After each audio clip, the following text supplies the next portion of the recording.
Rien ne paye comme servir Dieu.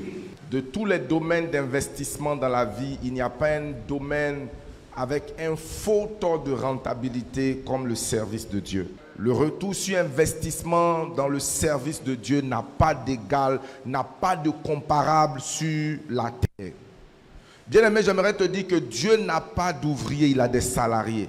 Dieu n'oublie jamais de payer ceux qui le servent. Donc, être un ouvrier de Dieu te met dans la position d'être un salarié de Dieu. Et la Bible dit, l'ouvrier mérite comment? Donc, tant que tu n'es pas un ouvrier, tu ne peux pas avoir un salaire. Un salaire est un dû, ce n'est pas une offrande. Un salaire est un dû, ce n'est pas une récompense. Un salaire est un dû, ce n'est pas une donation. Le salaire te met en position vis-à-vis de ton employeur. Et Dieu dit, j'ai trouvé David mon serviteur. Je vois Dieu te bénir au nom de Jésus. Je n'entends pas bien ton amen. Alléluia. Ton salaire souvent ne dépend pas de ce que tu fais. Écoute-moi. Ton salaire ne dépend pas de ce que tu fais. Mais ça dépend très souvent de où tu le fais et auprès de qui tu le fais. Est-ce que vous savez que les hôtesses de l'air et les stewards font le même travail que les serveurs dans le bar, mais ils n'ont pas le même salaire? Que fait une hôtesse de l'air? Elle sert à manger dans l'avion. Que fait le serveur de restaurant? Il sert à manger au restaurant. Il n'y a pas de différence. C'est le même travail qu'ils font, mais ils n'ont pas le même salaire. Parce que ce n'est pas au même endroit qu'ils servent. L'un a un salaire qui touche le million. L'autre a un salaire qui se bat avec la centaine. Mais si vous regardez, ils font le même travail. Et souvent, ceux qui servent dans les bars font un volume de travail plus important. Donc, ça n'a rien à voir avec le volume de travail. Mais où est-ce que tu le fais? Et auprès de qui tu le fais? Bien-aimé, je peux te dire que le coiffeur du président n'a pas le même salaire que ton coiffeur. Et peut-être même ton coiffeur coiffe mieux. Ta couturière coiffe mieux. Mais parce que la personne coiffe. Alléluia. Alléluia. L'endroit où je me coiffe à 13, je suis parti la semaine dernière. Je m'assois. Il dit, patron, la coiffure est passée à 10 000. Il dit, quoi? Il dit, oui, nos clients ont changé, donc on prend à 10 000. Parce que je voyage pour coiffer des footballeurs. Je voyage pour coiffer des gens. Il dit, mais nous, on n'a pas toutes choses. Il dit, oui, mon niveau a changé. Et puis il a dit, bon, comme vous ne savez pas, vous pouvez prendre au prix d'avant, c'est-à-dire 5 000. Quelqu'un d'autre coiffe à 250. Une autre personne coiffe comment? C'est le même travail, mais ce n'a pas la même rémunération. Et si tu sers Dieu, il va te bénir au-delà de ton imagination. Oh, je n'ai pas entendu ton amen. Qui est ton employé? Qui est ton employeur, du moins? Qui est? Hébreux chapitre 6, le verset 10. Hébreux 6, le verset 10. La Bible nous dit, car Dieu n'est pas injuste pour oublier le travail et l'amour que vous avez montré pour son nom, ayant rendu et continuant de rendre des services aux saints. Un employeur qui ne paye pas ses employés est injuste. Si tu as une servante chez toi à la maison, que tu ne l'as pas payée, tu es injuste. Si tu emploies des gens et qu'à la fin du mois, tu commences à te récompenser toi-même, à te rendre confortable. Tout bon leader se sert en dernier. Tout bon aîné laisse ses petits frères se servir en premier. C'est ce qui fait de lui l'aîné. Et tout bon employeur met en priorité le bien-être de ceux qui le suivent. Dieu n'est pas injuste. Laisse-moi te dire, Dieu n'a pas oublié ce que tu as fait. Je vois le livre de souvenirs de l'Éternel sortir en ta faveur. Oh, je n'entends pas bien votre amen. Servir Dieu, c'est un engagement qui attire la faveur. Lorsque nous servons Dieu, nous attirons sur lui, sans prière, naturellement sa faveur. Exode 23, verset 25 dit, vous servirez l'Éternel votre Dieu, et il bénira vos eaux et vos pains, il éloignera la maladie du milieu de vous. Servir Dieu n'est jamais vain. Servir Dieu n'est jamais inutile. La récompense peut tarder, mais elle finira toujours par arriver. David dit, j'ai été jeune et maintenant je suis vieux. J'ai fait un constat. C'est que les serviteurs de Dieu ne sont jamais abandonnés de lui. Et leurs enfants profitent du service de leurs parents. J'annonce à un serviteur de Dieu que tes enfants ne seront pas mendiants. Je dis, tes enfants ne seront pas vagabonds. Dans le nom souverain de Jésus. Studio 1 Samuel chapitre 2 le verset 30. 1 Samuel chapitre 2 le verset 30. C'est pourquoi voici ce que l'Éternel, le Dieu d'Israël, il dit, j'avais déclaré que ta maison et la maison de ton père marcheraient devant moi à perpétuité. Et maintenant, dit l'Éternel, loin de moi, car, est-ce qu'on peut lire ensemble ici, le dernier mot, il dit, car j'honorerai celui qui m'honore, mais celui qui me méprise, il sera comment? Tu ne seras pas méprisé au nom de Jésus. J'ai dit, tu ne seras pas méprisé au nom de Jésus.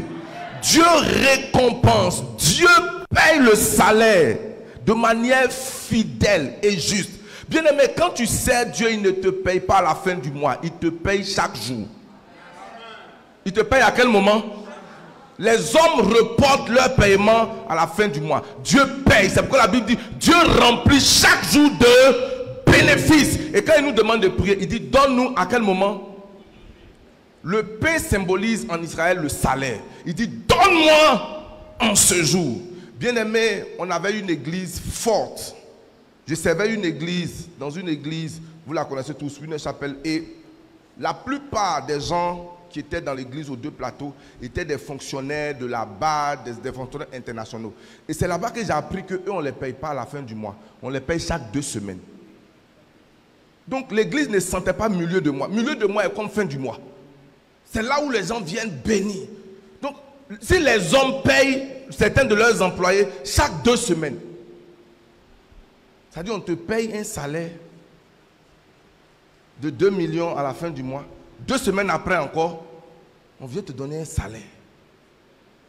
Et il y a des gens qui sont payés à la suite d'un contrat. C'est-à-dire que ce qui les lie à l'entrepreneur, ce n'est pas la fin du mois, c'est la fin du travail. Donc je ne te paye pas le temps, je te paye un travail. Est-ce qu'on est ensemble? Donc ce n'est pas parce que tu viens tout le temps que je vais te payer. Je te paye en fonction du travail. Celui qui nous a fait cette déco, on ne l'a pas payé pour 1 semaine. On ne l'a pas payé pour 2 mois. On l'a payé en fonction du... On a conclu quelque chose. Et quand tu auras fini, tu seras... Donc Dieu ne te paye pas chaque fin du mois, il ne te paye pas chaque année, il te paye en fonction du volume et de la qualité de ton travail. Et je suis là pour te dire que Dieu paye chaque jour. J'ai dit Dieu paye comment? Tes patrons fixent ton salaire, mais Dieu fixe ta rémunération. Alors, je dis que Dieu fixe ta rémunération. Et je vois Dieu te surprendre au nom de Jésus. Galates chapitre 6, le verset 9. Galates chapitre 6, le verset 9. Je vais émailler ce message aujourd'hui de beaucoup de témoignages, enfin de quelques témoignages. Lisons ensemble. Paul dit, ne nous lassons pas de... Il ne faut pas te fatiguer de faire le bien. Il ne faut pas être épuisé de faire le bien. Il dit, car nous moissonnerons au temps convenable. À quelles conditions? Si nous ne nous relâchons pas. Tu ne relâcheras pas au nom de Jésus. Quand tu relâches avant ton salaire, tu perds ton salaire. Personne ne paye un travailleur qui a fait un travail à moitié. Celui qui vient continuer prend le reste du salaire. Amen. Il dit, il nous bénira si nous ne nous relâchons pas. Dieu récompense et Dieu paye le salaire tant bien dans le visible que dans l'invisible, dans le temps comme dans l'éternité. Il y a un salaire pour toutes nos œuvres. Il y a un salaire pour... Il y a une juste rémunération pour tout ce que tu fais. Dans le livre d'Hébreux, Dieu se présente comme non pas seulement Père, mais également rémunérateur. Et j'aime cette chanson de la sœur qui dit le rémunérateur de ceux qui le cherchent. Le rémunérateur mène Dieu comme un employeur. Mon fils, sois béni. Ça va? Sois béni. Amen. Matthieu chapitre 6, le verset 33 dit, si vous mettez les intérêts de Dieu en... J'ai envie de redire ce que j'ai dit pendant le cul de trompette. Alléluia. Il dit, ne vous inquiétez pas du lendemain, de ce que vous allez manger, de ce que vous allez boire, de comment vous serez vêtus. Il dit, car toutes ces choses, ce sont les païens qui les recherchent. Il dit, mais vous, qu'est-ce que vous devez faire? Cherchez premièrement le royaume et la justice de Dieu. Et toutes ces... Aide-moi à dire à quelqu'un chose, avec plus de conviction. Bien aimé, une chose est différente d'une chose spirituelle. La paix est spirituelle. Mais quand Dieu parle des choses, il parle des terrains, il parle des maisons, il parle des beaux vêtements, il parle d'un beau cadre de vie. Alléluia. Est-ce que tu as entendu le témoin de Sylvain? Il dit qu'il est devenu propriétaire. Il y a des gens qui deviennent propriétaires en récompense à leur service dans la maison de Dieu. Il dit toutes ces choses, les païens se tuent pour cela. Ils les recherchent, ils se torpillent entre eux, ils se tuent entre eux. Mais vous, cherchez en premier le royaume de Dieu et vous verrez ce que le Seigneur fera en retour. Malachie chapitre 3, versets 14 à 18. Je vois Dieu bénir quelqu'un au nom de Jésus. Je n'ai pas entendu ton amen. J'ai dit, je vois Dieu bénir quelqu'un au nom de Jésus. Si c'est toi, lève ta main, dis, je suis béni. Alléluia. Malachie chapitre 3, verset 14 à 18. Il dit, vous avez dit, c'est en vain qu'on sert Dieu. Et il y a des personnes comme cela.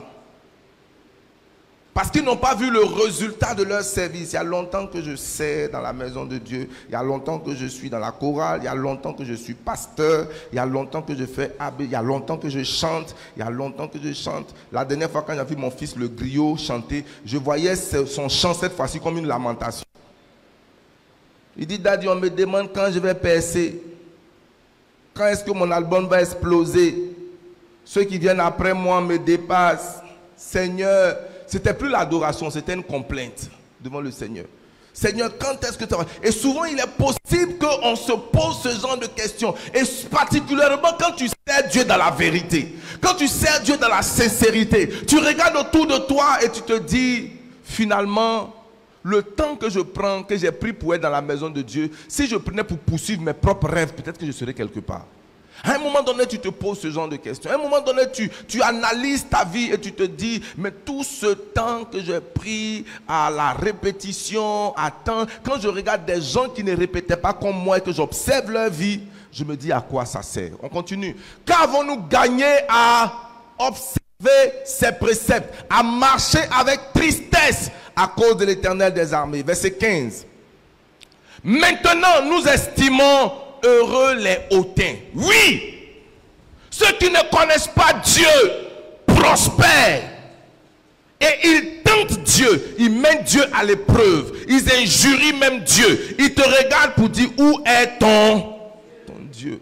Est-ce que vous savez que Elvis Presley et l'évangéliste Jimmy Swaggart sont des cousins? Sont des cousins. Ils ont le même grand-père. Et ils étaient tous les deux des musiciens. Presley, guitariste à l'église, tandis que Jimmy Swaggart était pianiste. Très bon chanteur. Et ils ont commencé dans la maison de Dieu. Elvis Presley a dit, pour Dieu là est lent. Je veux me lancer dans une carrière dans le monde. Et son frère, Jimmy Swaggart, son cousin, est resté à l'église. Et vous savez, au bout d'un certain moment, la carrière d'Elvis Presley a boum. Et souvent, il venait narguer son frère. Ça va à l'église? Le ministère, ça donne.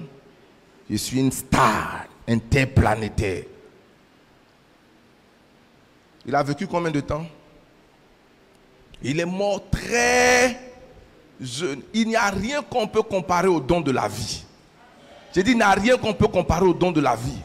Et un jour, on a posé la question à Jimmy Swaggart. Il a dit, à un moment donné, j'avais l'impression que j'étais en retard. Mais aujourd'hui, je ne regrette pas. Quand je regarde la vie de mon cousin, quand je regarde la drogue, quand je regarde tout ce qu'il a fait en perdant la maison de Dieu, honnêtement, je ne regrette pas. Je ne fais pas comment? Tu ne regretteras pas au nom de Jésus. Je dis, tu ne regretteras pas dans le nom de Jésus. Ruth a croisé son mari en servant.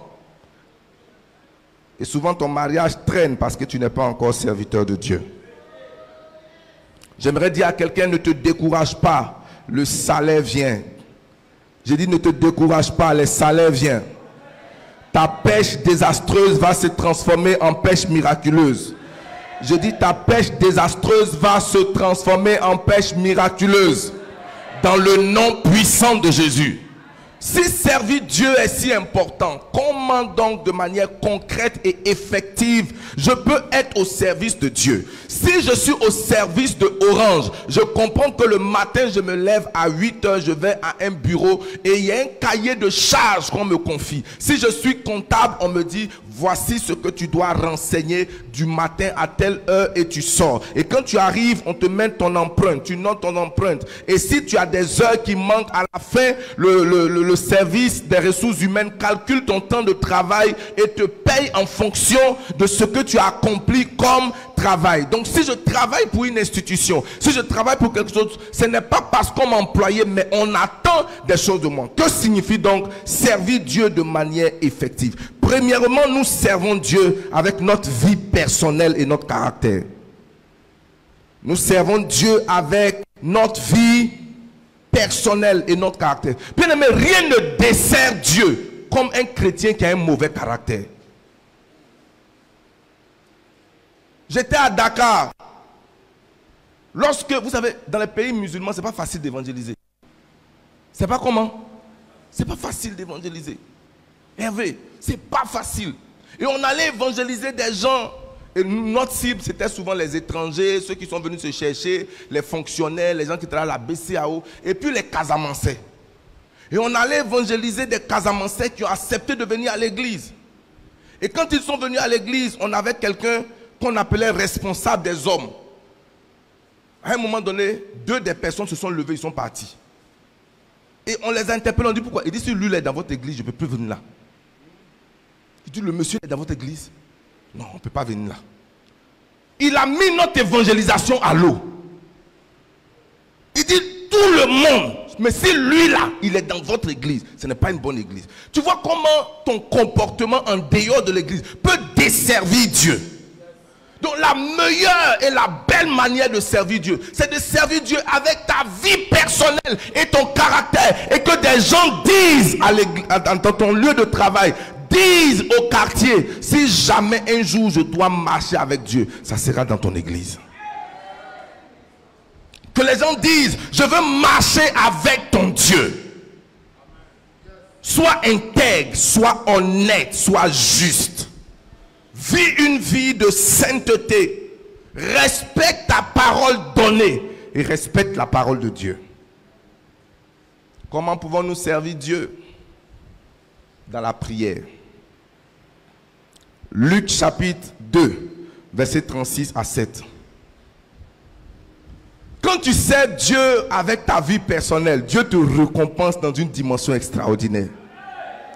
Je vois Dieu surprendre quelqu'un. Dis amen bien. Il y avait aussi une prophétesse, appelée comment? Moi je ne comprends pas comment dans l'Ancien Testament il y a des prophétesses. Et puis dans le Nouveau Testament, les gens refusent que des femmes servent Dieu. Moi je ne comprends pas. Je ne vois pas la logique. Ou bien elle est prophétisée à qui? Les femmes là. Anne là, c'était la prophétesse des femmes? La prophétesse de la réunion des femmes? Ou bien la prophétesse des enfants de l'école du dimanche? Amen. Ok. Il y avait aussi une prophétesse.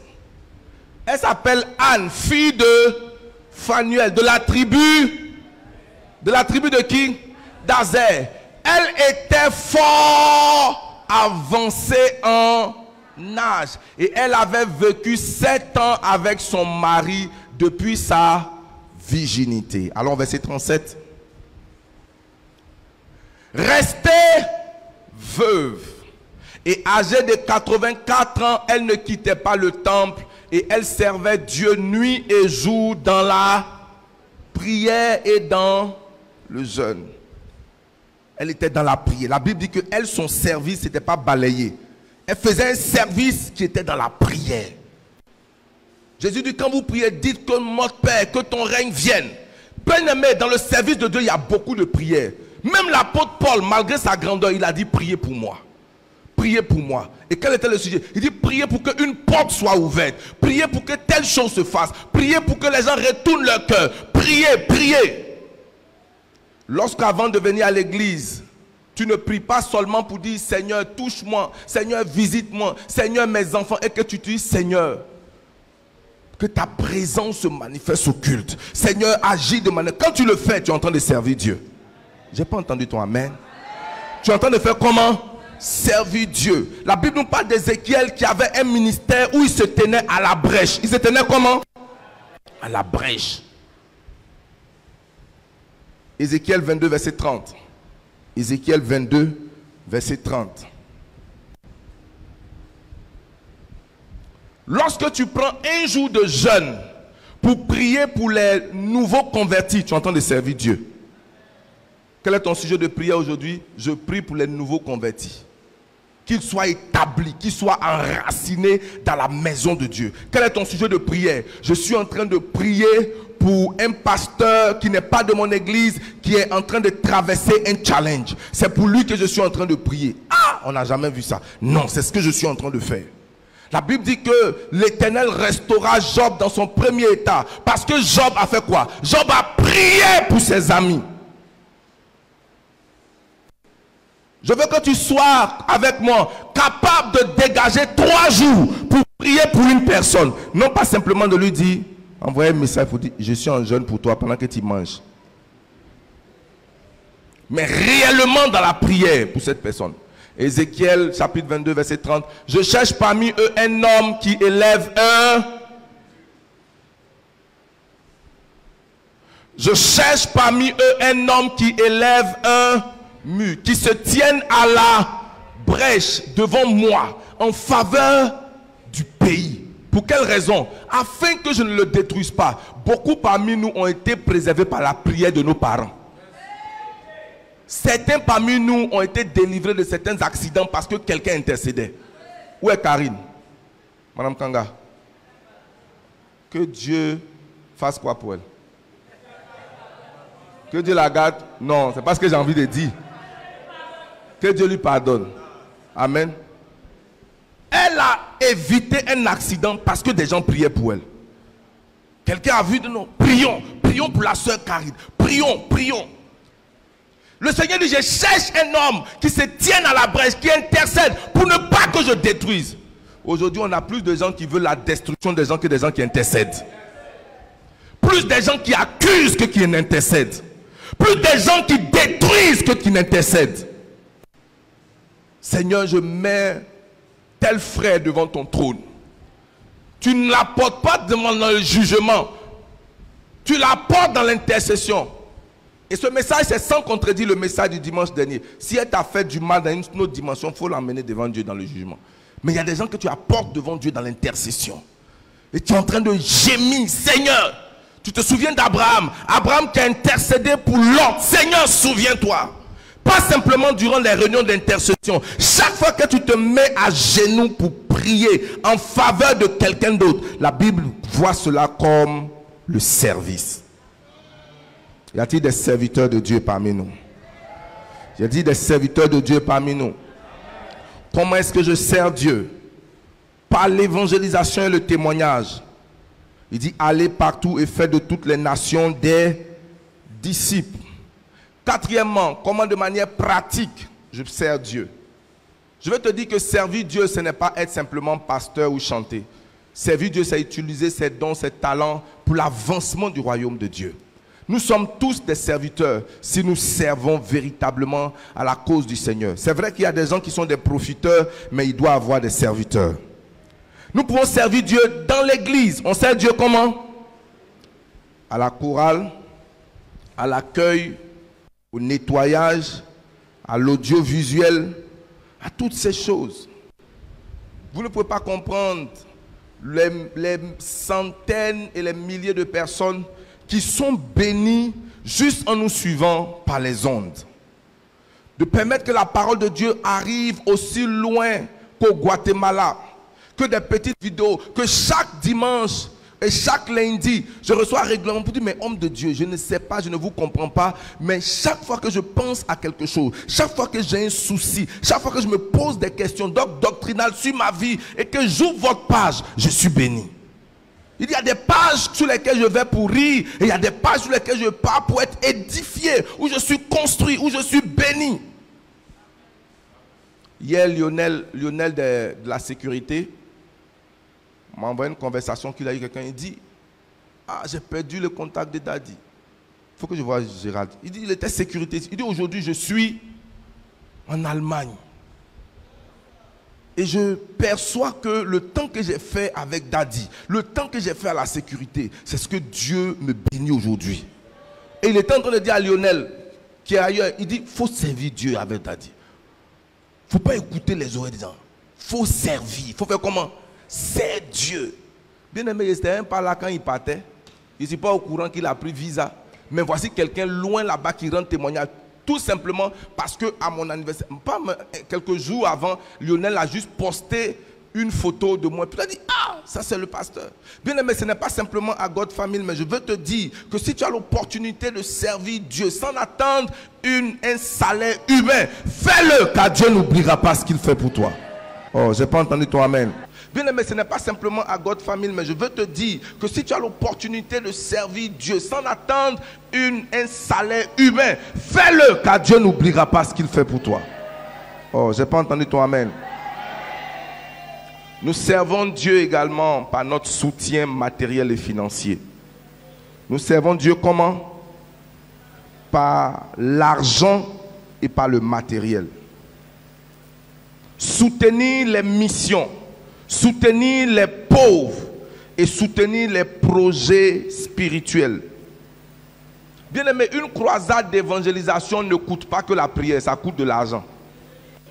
Une croisade d'évangélisation en moyenne ne coûte pas moins de 20 millions. Dis amen bien. Parce que la location de lieu, la location de l'endroit, ça coûte quoi? De l'argent. Ma soeur Jeanne Monnet, pendant qu'elle rendait témoignage de sa fabuleuse église qu'elle a bâtie, qu'elle a construite, elle dit, je veux ici rendre grâce à Dieu pour une personne que je vais garder dans l'anonymat. Parce que la personne n'aimerait pas qu'on la mentionne. Mais dans la construction, il était avec moi. Dans la construction de ce bâtiment, cette personne à elle seule a donné 60 millions. Donc ça veut dire que 60 millions à exaucer prière qu'on voit. Bien aimé, est-ce que tu sais qu'il y a des gens qui servent Dieu pendant 50 ans, ils n'ont jamais vu 60 millions? Ils n'ont jamais vu quoi? Je n'ai pas dit qu'ils n'ont jamais vu ça en un coup. C'est-à-dire que si on fait le volume du nombre d'années où ils servent Dieu, ça n'avoisine pas encore. Il y a des églises où, amen. Mais quelqu'un s'est levé pour dire, pour ce projet de l'éternel, je donne combien? Dieu va bénir la personne. Il dit, Dieu va faire comment? Oh, je n'ai pas entendu. Il y a deux histoires que je mets en parallèle pendant que je suis en train de... Deux histoires que je mets en parallèle. C'est l'histoire du centenier. Luc chapitre 7, verset 1 à 15. Aide-moi à dire à quelqu'un, l'argent exauce beaucoup de prières. La chorale est venue me voir le dimanche. Papa, on commence à être découragé de servir le Seigneur. Il dit, comment mes enfants? Il dit, le son de la batterie, elle a rétrogradé, elle n'est plus née de nouveau depuis longtemps. Il a dit, mes enfants, ça va aller. Je suis en train de mettre un peu. Parce que cette prière et cette sollicitation ne se fait pas uniquement par la volonté. Cette batterie n'a pas coûté à l'église. Elle a coûté à l'individu Patrick Euro 700 000 francs à l'époque. Maintenant, imagine maintenant combien ça peut coûter. Amen. Mais nous tous, nous venons à l'église. Mais personne ne regarde vers le côté là. Si j'étais un gars de la chorale, je viens un matin, ça est là. Et puis je dis, Daddy, je veux te décharger de cela. Bien aimé, je connais les communautés où les choristes eux-mêmes payent le matériel. Ce n'est pas écrit quelque part que... vous ne devez pas payer. Mais ça sera changé au nom de Jésus. Mais si ce n'est pas dans ton cœur, Dieu ne mettra pas cela dans tes mains. Pendant qu'il dit 60 millions, il y a quelqu'un qui est en train de dire dans son cœur là-bas, son cœur le pique là-bas. 60 millions. Ah. Ça veut dire que lui-même, si Dieu lui donne 10 000, il ne peut pas donner à quelqu'un. Et Dieu ne te donnera jamais. Dis amen bien. Oh, dis bien amen. Ok, revenons à notre texte. Après avoir achevé tous ses discours devant le peuple qui l'écoutait, Jésus entra dans Capernaum. Capernaum, c'est la ville de Pierre et c'est la ville de Jésus également, la plus belle ville. Le centenier avait rappelle-toi toujours, le centenier avait un auquel il était très attaché et qui se trouvait malade sur le point de mourir. Verset 2. Ayant entendu parler de Jésus, il lui envoya quelques anciens des Juifs. Bien aimé, le centenier là n'était pas un Juif, c'était un Romain. Pour le prier de venir guérir son serviteur. Verset 4. Ils arrivaient auprès de Jésus et lui adressaient d'instantes supplications en disant: il mérite que tu lui accordes cela. Que tu lui accordes quoi? La guérison de son serviteur. Et il élabore les raisons. Première raison, est-ce qu'on peut lire ensemble? Il aime notre nation. Deuxièmement, c'est lui qui a... Ils n'ont pas cotisé pour bâtir notre synagogue. C'est lui seul. C'est lui qui a bâti notre synagogue. Et quand vous regardez l'histoire de la femme qui est venue voir Jésus, pas pour son serviteur, mais pour son enfant. Elle n'était pas chrétienne. Elle est venue dire: Seigneur, guéris mon enfant. Jésus a parlé sur elle. Il dit: je ne prends pas la nourriture des enfants pour donner aux petits chiens. Ah, Jésus. Alléluia. Mais pour l'autre personne, bien qu'il ne soit pas juif, bien qu'il ne soit pas, il soit étranger. Parce que à la dame là, prophète Jésus, Jésus a dit à la dame, la dame là, elle voulait un petit miracle. Jésus a donné son ordre de mission. Il dit: je suis venu pour les brebis perdues de la maison d'Israël. Il est en train de lui dire: tu ne fais pas partie de mon champ. Moi, ma mission là, c'est de venir racheter les brebis perdues de la maison d'Israël. Et la dame va continuer d'insister. Mais quand il s'agit de ce centenier qui lui aussi n'est pas juif et que les anciens apportent des arguments, la Bible dit: le Seigneur s'élève sans poser des questions. Il est allé. Et il allait sur la base de quoi? Il allait sur la base de leur plaidoyer. Il allait sur la base de leur argumentation. La même argumentation qui a sauvé Ézéchiel.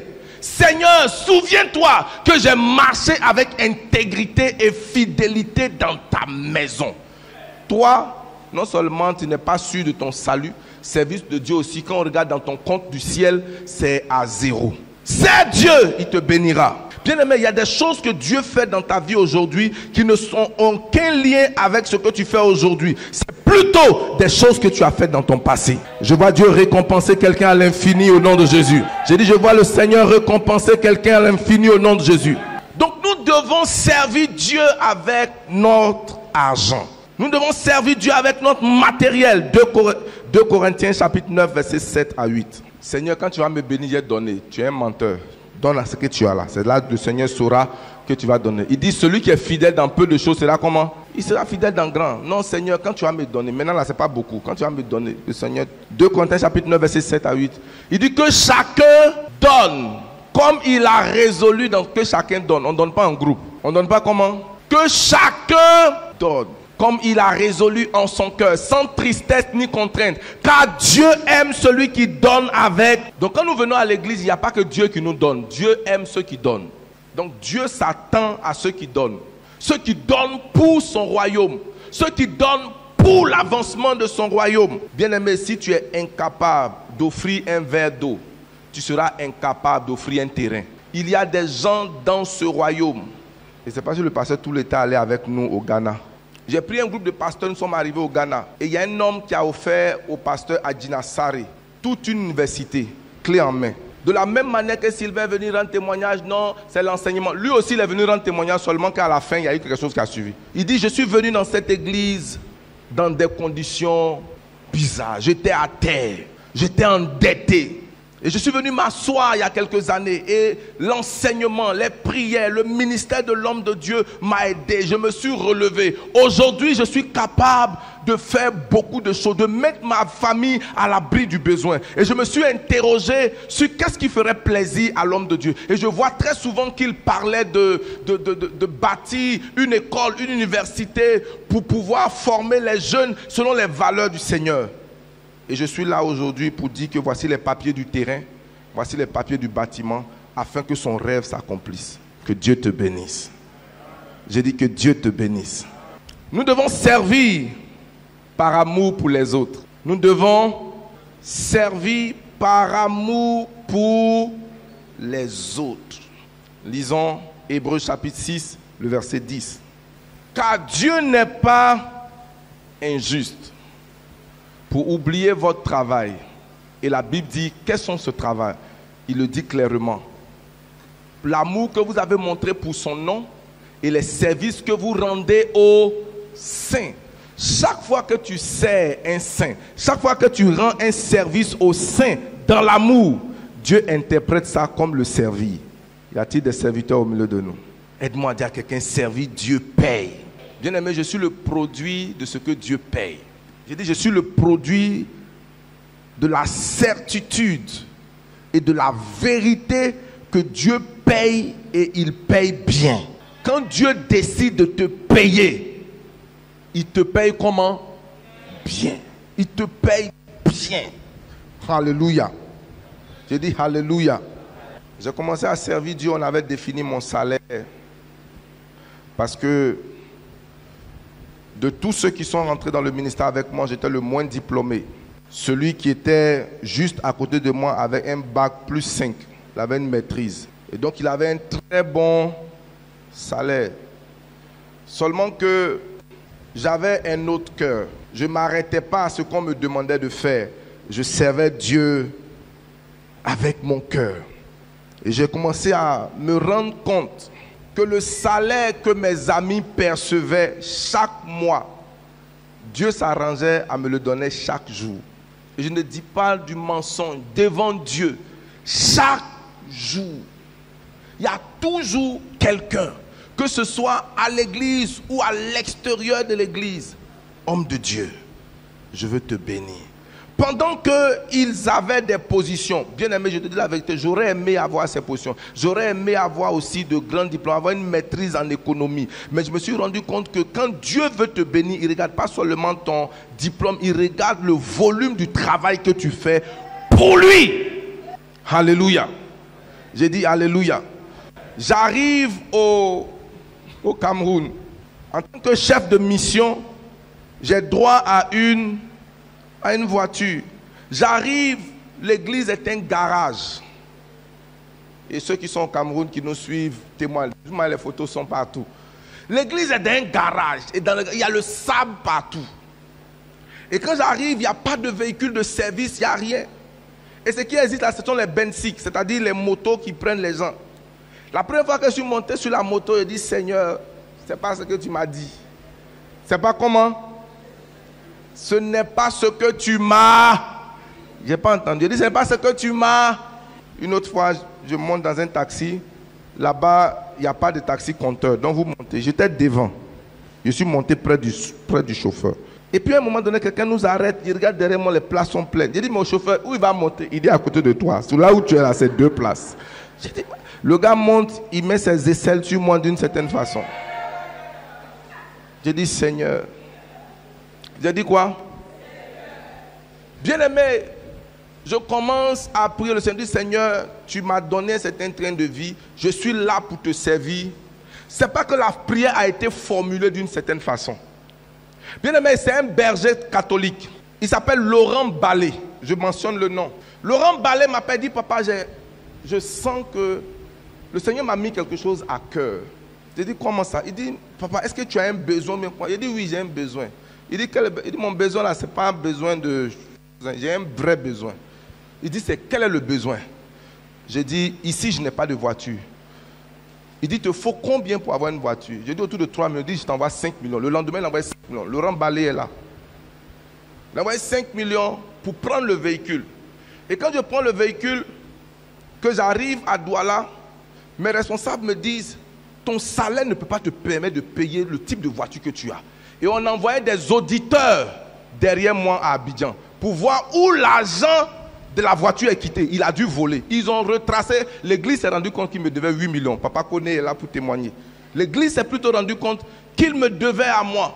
Pourquoi? Parce que quand tu sers Dieu, les gens ne peuvent pas interpréter, voir réellement. Bien aimé, Dieu bénit.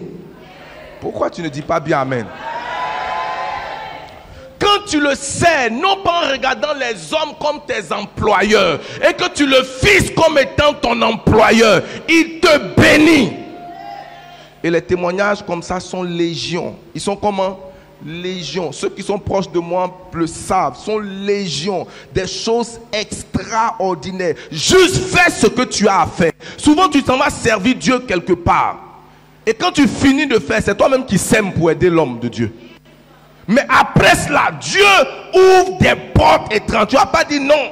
La première fois où j'ai vu l'affiche d'un père que je respecte dans ce pays, les conditions pour qu'il réponde à une invitation, je dis waouh. La qualité de l'eau qu'il doit boire, le carburant d'abord, avant qu'il n'arrive, 250 000, il y a tant. Maintenant, une enveloppe qui ne doit pas être moins de temps, qui doit aussi un temps. Les gens qui doivent être assis à sa gauche, les gens qui doivent être assis à sa droite, on doit savoir qui ça. C'est la discipline, c'est l'organisation. Je n'ai rien contre ça, c'est une organisation. Peut-être que je ne suis pas encore à ce niveau pour organiser ma vie, pour que je dise, la tête de pasteur Lisée ne me plaît pas, mettez-le derrière. Alléluia. Non, ce que j'essaie de dire, c'est que quand tu es engagé véritablement à servir Dieu, tu n'as que faire du protocole humain. Dieu, la Bible dit, si les hommes se taisent, qu'est-ce qui va se passer? Les musulmans vont te bénir. J'ai pas entendu ton amen. J'ai dit, des musulmans vont te bénir. Une chante de ce pays m'a dit, j'ai servi dans la chorale pendant longtemps. Et je me suis exclu moi-même de prendre un salaire, de prendre un transport. J'étais jeune fille, je pouvais le faire. Mais je me dis non, c'est mon service dans la maison de Dieu. Je ne dis pas ça pour intimider qui que ce soit. Je rends ça comme un témoignage. Donc ceux qui reçoivent quelque chose, ne vous sentez pas brisés ou quoi que ce soit. Elle avait cette alliance particulière avec Dieu. Et Dieu l'a toujours stratégiquement positionné dans toutes les entreprises où elle a travaillé. Et elle dit, je suis là et je témoigne que Dieu est le Dieu qui réellement paye. Elle dit, je suis retourné dans des entreprises où je n'ai pas un oncle, je n'ai pas une connaissance, je n'ai rien. Et Dieu m'a positionné. Bien aimé, servir Dieu paye. Je peux terminer. Les récompenses du service de Dieu en 2 points. L'élévation. David était dans la brousse. Et le premier signe que Dieu l'a récompensé, c'est que Dieu l'a enlevé dans la brousse. Je vois Dieu t'enlever dans la brousse. Il dit, j'ai trouvé David mon serviteur. Il dit, allez où est David? C'est mon serviteur. Il est devenu roi par le service. Il était derrière les moutons et Dieu l'a élevé par le service. Il y a des gens qui s'élèvent eux-mêmes. Ils seront obligés de se maintenir eux-mêmes. Mais Dieu va t'élever. Isaïe 52, le verset 13. Il dit, voici mon serviteur. Dieu est fier de présenter au monde ceux qui le servent. Voici mon serviteur. Il ne faut pas m'en vouloir si je prospère, je le sais.